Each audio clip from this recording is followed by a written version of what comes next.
வணக்கம் மக்களே, நான் உங்கள் உதயா. நான் உங்கள் நரேன். இது உங்கள் குரு சிஷ்யா காணொலி.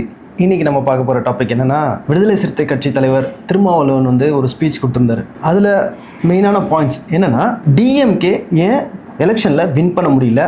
ரெண்டாவது கொஸ்டின் பார்த்தீங்கன்னாக்கா, டிவிகேவும் டிஎம்கேவும் ஒன்றா இருக்கணுமா. தேர்ட் கொஸ்டின், அதாவது விடுதலை சிறுத்தை கட்சி தலைவர் திருமாவை ஏன் டிஎம்கே பாராட்ட மாட்டுறாங்க. நாலாவது கொஸ்டின், இந்த மீட்டிங் எதுக்காக வச்சாங்க. இன்னைக்கு டாபிக் வந்து திருமாவளவன் ஏன்னா குறிப்பா ஒரு சீமான் அவரை அட்டாக் பண்ணியிருக்காரு இந்த காணொலியில். இந்த நாளா ஆளே அப்காண்டாரன்னு நினச்சேன் நான், காணாமல் போயிட்டாரோ அப்படின்னு. இல்லை இத்தனை நாள் அவரை பற்றி பேசவே இல்லைல்ல, எங்கேயும் வீடியோலையும் பார்க்க முடியல. எல்லாம் யாராவது கண்டென்ட் அவரை பற்றி பண்ணணும்னு சொல்லி தான் இன்னைக்கு மீட்டிங் போட்டிருப்பார் போல இருக்கு. அந்த காணொலியில் அவரே அதை சொல்லியிருப்பாரு. எல்லா யூடியூபர்ஸும் என்னை பற்றி பேசுங்கன்னு அவரே சொல்லியிருப்பாரு. எல்லாரும் என்னை பாராட்டுங்கன்னு அவரே சொல்லியிருப்பாரு. சரி வாங்க வீடியோக்குள்ள போகலாம். பாராட்ட போறீங்களா? இல்லை, அவர் எப்படிலாம் பேசியிருக்காருன்றதை நான் சொல்கிறேன். அதுக்கப்புறம் நீங்கள் பாராட்டுவீங்களா இல்லையான்றது இந்த மக்கள் பார்க்கட்டும். ஓகேவா? ஃபஸ்ட்டு, திமுக ஏன் அதாவது எலெக்ஷன் அரசியலில் தோத்துது, அதுக்கு காரணம் ஒரே போடா போட்டாரு சீமானனோட அரசியல் டைரக்டாக. ஆமாம், அதுக்கு காரணம் 2009 ஈழத்தமிழ் பிரச்சனையில் திமுகவும் காங்கிரஸும் முக்கிய காரணம்ன்ற சொல்லி பிரச்சாரம் பண்ணி இன்னைக்கு திமுகவோட தோல்விக்கு பின்னடைவுக்கு காரணம் சீமான் அவரால் மட்டும்தான் அப்படின்னு உடைச்சிருக்காரு. இப்போ இது என்ன சொல்ல வர்றாரு புரியல.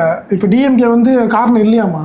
அவர் என்ன சொல்றாருன்னா, இந்தியா மட்டும் இல்லை 23 நாடுகளோட தலையீடுனால தான் அந்த ஈழத்தமிழ் பிரச்சனை, அதாவது இலங்கையில் வந்துட்டு எப்படி ஈழத்தமிழ் தேசம் வேணும்னு சொல்லிட்டு போராட்டம் நடத்தினாங்களோ, தமிழ் தேசம் வேணும் போராட்டம் நடத்தினாங்களோ, அது மாதிரி சிங்கள தேசம் சொல்லிட்டு பௌத்துவ அந்த டீமும் வந்துட்டு போராட்ட களத்தில் இருந்தனால தான் அது வேற. இந்த ரெண்டு பிரச்சனையில் தமிழ்நாடு அதுவும் திமுக காங்கிரஸுக்கும் சம்மந்தமே இல்லை அப்படின்னு சொல்றாரு. அவருக்கு வயசாயிடுச்சுன்னு நினைக்கிறேன், ஏதாச்சும் நோய் ஏதாவது வந்துருக்கும் போல. ரியல் ஃபேக்ட், சீமான் அந்த டைம் என்ன சொன்னாரு, நீங்க அதாவது திமுக கூட்டணி காங்கிரஸோட சென்ட்ரல்ல ரூலிங் பார்ட்டி, நீங்க கூட்டணியில உங்கள்கிட்ட மினிஸ்டர் இருக்கு, நீங்க இந்த போரை நிறுத்தலாம், எப்படி சென்ட்ரலுக்கு நாங்க ஆதரவை நிறுத்திப்போம், இந்த போரை தொடர்ந்தா அப்படின்னு சொன்னாலே அது பெரிய ப்ரெஷர். ஸோ தமிழ் மக்களுக்கு நீங்க கூட இருக்கீங்கன்ற ஒரு நம்பிக்கை பிறந்திருக்கும். ஆனால் நீங்க அதை பண்ணல. சூப்பரா ஒரு பில் பண்ணி மற்ற நாடுகளால தான் இந்த பிரச்சனை.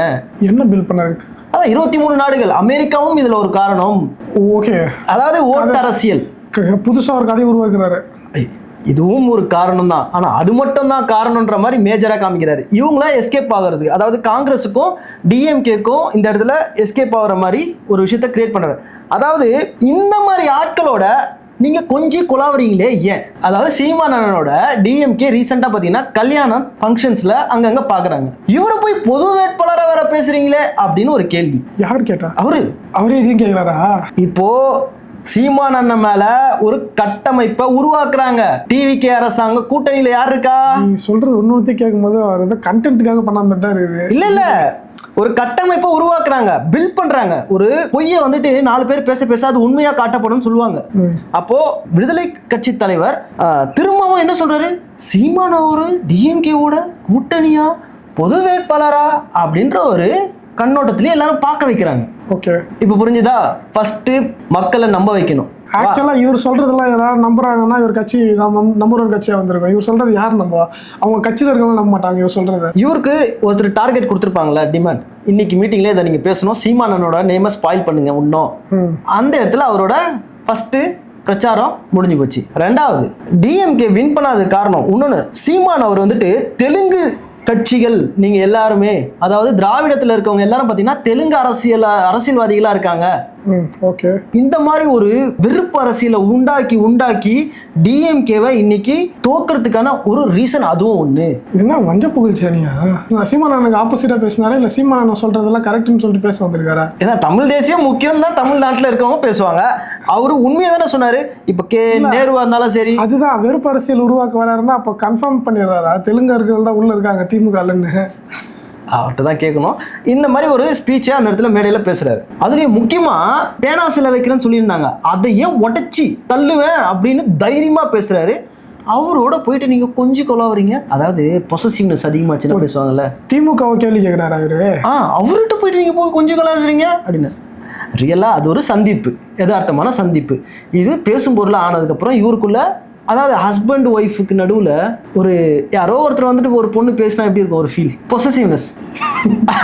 இது ஒரு எக்ஸ்ட்ரீம் காமெடி மாதிரி தான். அந்த அளவுக்கு இவரோட வெளிப்பாடு தெரியுது. அவ்வளோ பொசசிவ்னஸாக ஏதோ ஒரு விஷயத்த பண்ணிட்டு இருக்காரு. ஆனால் ஒரு விஷயம் நல்லா தெரியுது, சீமானனை அட்டாக் பண்ணணும். அதில் குறியாக இருந்தார் அவர் ஸ்பீச்சில். அதுதான் நான் ஃபஸ்ட்டு சொன்ன மாதிரி, நீ இப்போ வரைக்கும் பேசுனதுலேயே தெரியுது, கொஞ்சம் தான் சொல்லியிருக்கீங்கன்னு நினைக்கிறேன். இதுலேயே தெரியுதா அவர் வீடியோ கண்டென்ட்டுக்காக வீடியோ பண்ணியிருக்காரு. அவரை பற்றி யாரும் பேசுறது இல்லை. சீமானனை பற்றி பேசினா தான் நம்மள மாதிரி ஆளுங்க வீடியோ பண்ணுவோம். அது கொஞ்சம் இன்னும் கொஞ்சம் வைரல் ஆகும். Okay, correct. சீமானனால தான் நீங்கள் தோத்தீங்க, அந்த சீமானனோட உங்களுக்கு உறவு எதுக்கு அப்படின்னு கேட்குறாரு. அவ்வளோதான், காரணம் இல்லை, அவர் கேட்குறாரு. அவர் கேட்குறாரு. இதுக்கப்புறம் டிவிகே அரசாங்கமும் டிஎம்கே அரசாங்கமும் ஒன்றா இருக்கணும். ஏன் தெரியுமா? திரும்ப வந்து சொல்கிறாரு. ஏன் ரீசன் தெரியுமா? ஏன்னா இவர் டிவிகேலையும் இருக்காரு, டிஎம்கேலையும் இருக்காருல்ல.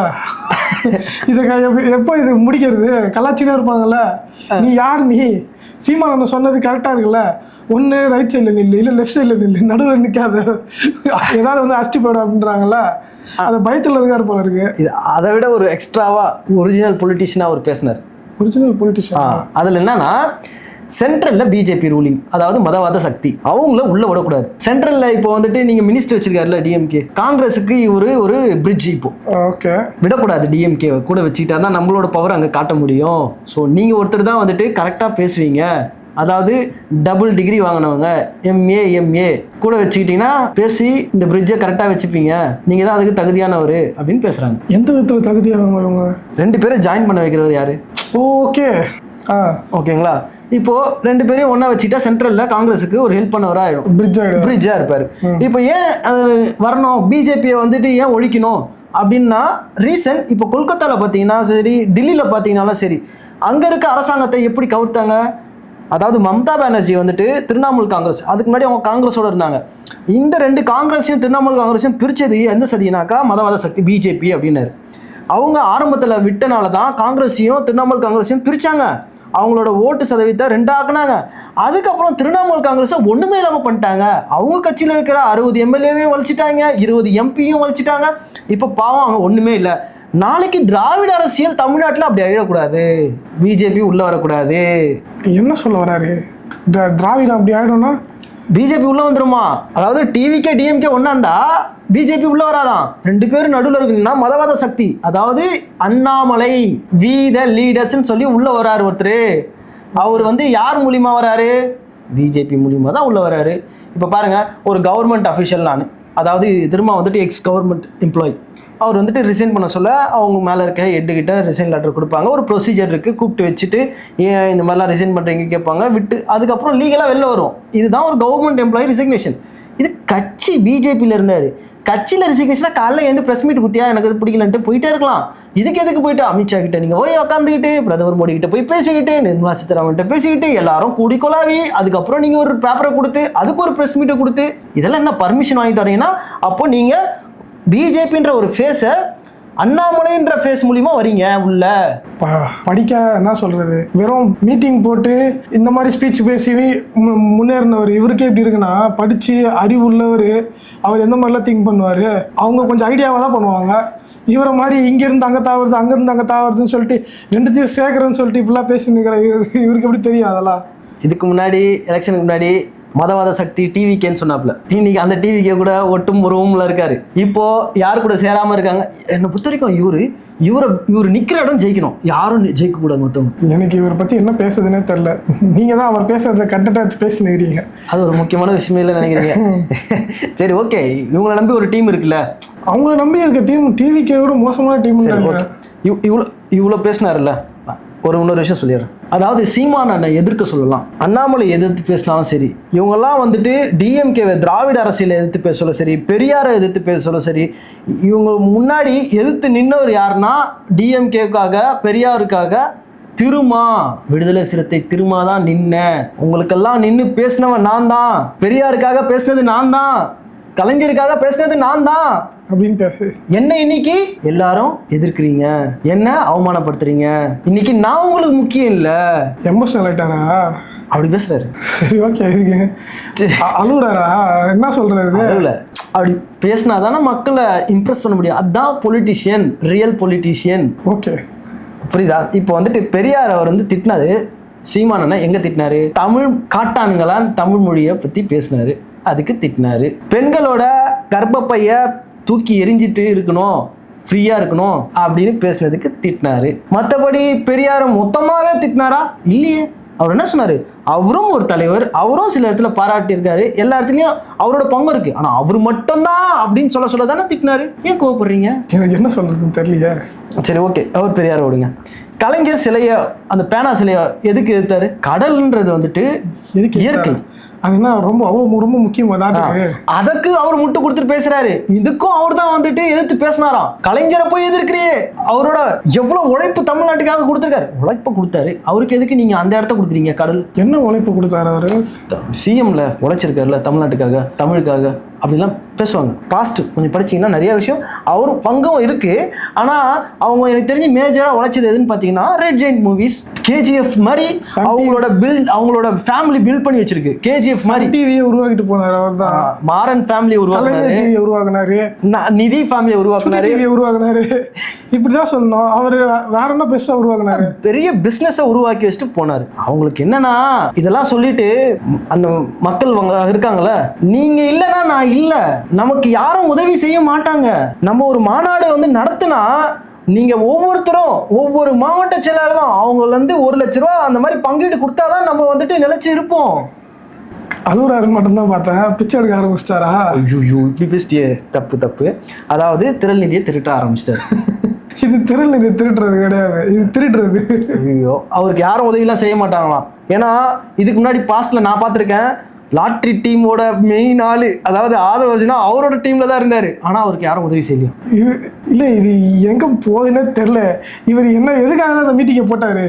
அதாவது அப்கமிங் ஆகஸ்ட் 17th தமிழ் எழுச்சி மாநாடு நடத்த போறாராம். தமிழ் தேசிய எழுச்சி மாநாடு நடத்த போறாராம். அதுல எல்லாரும் வந்து கூடுங்க, சப்போர்ட் கொடுங்க.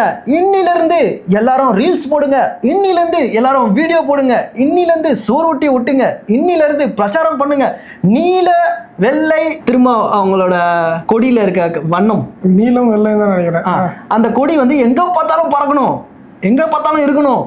தமிழ்நாடு முழுக்க நம்மளோட உழைப்ப காட்டணும். இந்த 1 மாசம் களம் பயங்கரமா இருக்கணும் அப்படின்னு நான் ஒண்ணு கேட்கிறேன். இவர் ஒரு லிஸ்ட் போட்டு சொன்னாரு. இவர் பல வருடங்களா அதாவது மாநாடு நடத்தி காமிச்சாராம். 2015லயும் 2024லயும் மது ஒழிப்பு மாநாடு நடத்தினாரு. அதுக்கு நீங்க மது ஒழிப்பு மாநாடு நடத்துறதுக்கு பதிலா திராவிட மது பிசினஸ் ஒழிப்பு மாநாடு அப்படின்னு போட்டிருக்கலாம்ல. அவங்க தானே நடத்தினாங்க. அதை மது ஒழிப்பு மாநாடு பத்தி சொல்லும் போது இவர் எதுக்கு பேச காமெடியா இருக்கும். நிர்மலா சீதாராமன் ஓப்பனா கேட்டிருப்பாங்க, இவரு பாராளுமன்றத்துல மது ஒழிப்பு அமலுக்கு கொண்டு வரணும், இது கொண்டு வராம இவங்க வந்து தட்டி கழிச்சிட்டு இருக்காங்க. நிர்மலா சீதாராமன் சொல்லுவாங்க, டிஎம்கே தான் இந்த கவர்மெண்ட் நடத்துது, அந்த கவர்மெண்ட் கூட தான் கூட்டணியில் இருக்கிறீங்க. அங்க பேசாம சென்ட்ரல் கவர்மெண்ட் வந்துட்டு மது ஒழிக்கணும்னு எப்படி பேசுறாரு இவரு ஓப்பனா கேட்டாங்க. இப்போ சொல்லுங்க, மக்களை எந்த அளவுக்கு மூல செலவை செய்யறாரு? நான் அதுதான் சொல்றேன். இதெல்லாம் தெரியாம இருக்காங்களா? நான் படிச்ச பசங்க இப்போ தெரியாம தான் இருக்கிறாங்க. அதனாலதான் அவங்களுக்குன்னு ஒரு கூட்டம் இருக்கு, டிவி கேக்குன்னு ஒரு கூட்டம் இருக்கு. ஏன்னா நான் ஏன் சொல்றேன்னா, டிவிகேல அவர் வந்து ஜாயின் பண்ணும்போது அவரை சேர்த்துக்கினாங்கல்ல, இந்த அறிவுள்ளவரை தான் தளபதி வந்து வரணும்னு சொல்லிட்டு வெயிட் பண்ணிட்டு இருக்காரு.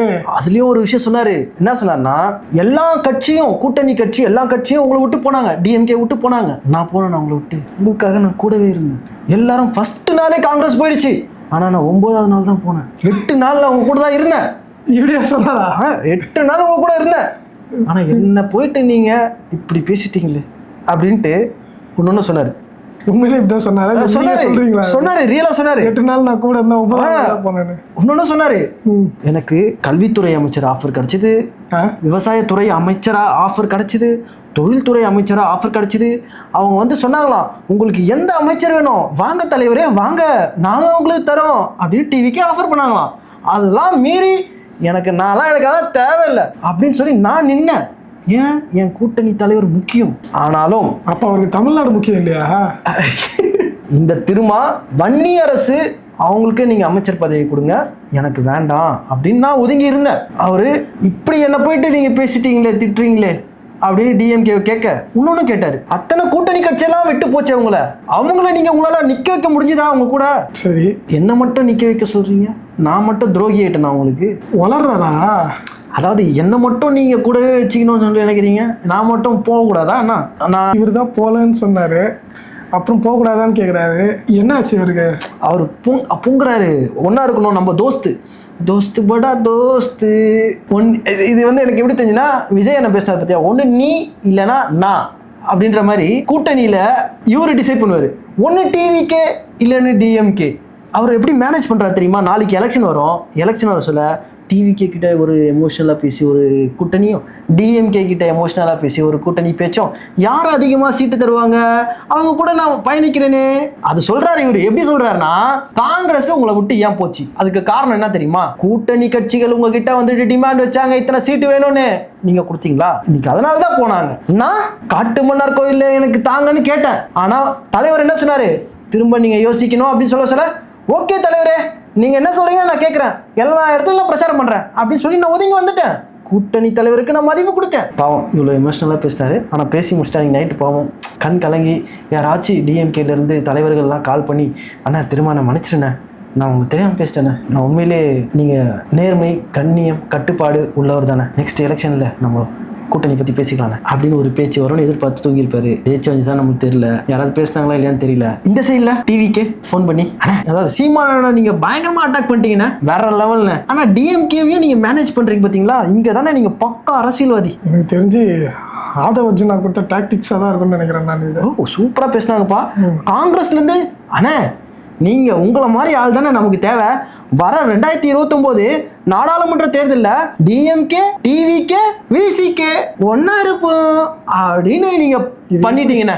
இது எப்படி இருக்குன்னா, சப்போர்ட் பண்ணதுக்கு ஒருத்தங்க வேணும், திட்டுறதுக்கு ஒருத்தங்க வேணும், கலாய்க்கிறதுக்குன்னு ஒருத்தங்க வேணும்ல, ஜோக்கர் இருக்கணும்ல. இவரு ஜோக்கர் உண்மையிலேயே அப்படிதான் இருக்கா மாதிரி எனக்கு தெரிஞ்சு. அந்த 13 கார்ட்ஸ் விளையாடுவாங்கல்ல, அதுல ஜோக்கருக்கு எவ்வளவு வேல்யூ இருக்கும், அது கார்ட்ஸ், இது ரியல். ஸோ மக்களே, இந்த காணொலி எப்படி இருக்குன்றத மறக்காம கமெண்ட் பாக்ஸ்ல மென்ஷன் பண்ணுங்க. உண்மையிலேயே விசிகே மெயின் கார்டா இல்ல அந்த கார்டா கமெண்ட் பாக்ஸ்ல மென்ஷன் பண்ணுங்க. மீண்டும் ஒரு நல்ல வீடியோ திரும்ப சந்திப்போம். அதுவரை உங்களிடம் விடைபெறுவது உங்கள் உதயா மற்றும் உங்கள் நரேன். பாய்.